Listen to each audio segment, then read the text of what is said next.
யுஜிசியின் விதிமுறைகள் மாநில சுயாட்சியை அளித்துவிடும் என்று உயர்கல்வித்துறை அமைச்சர் கோவை செழியன் தெரிவித்துள்ளார்.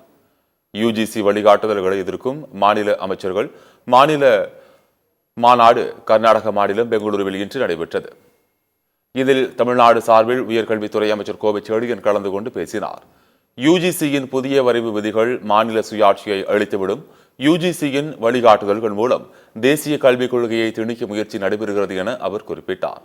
சரியான நிதி உதவியின்றி கல்வி முறையில் விதிகளை திணிப்பது நியாயமற்றது மற்றும் ஏற்றுக்கொள்ள முடியாதது என்றும் கூறினார்.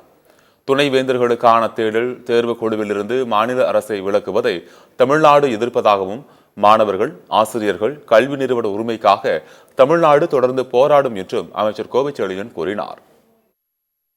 இந்த யுஜிசி வரைகள் கொள்கையை திரும்ப பெறுவதற்கு மாணவர்கள் கிளர்த்தெழுந்து போராடுகிறார்கள். மாணவர் பட்டாளம் ஆங்காங்கு திரும்ப பெறு, பறிக்காதே, மாநில உரிமை பறிக்காதே, பல்கலைக்கழகங்களை நசுக்காதே என்ற வாசகங்கள் உள்ளடங்கிய மின்னஞ்சல்களை லட்சக்கணக்கான மாணவர்கள் யுஜிசி ரெகுலேஷன் கமிட்டிக்கு அனுப்பிய வண்ணம் இருக்கிறார்கள்.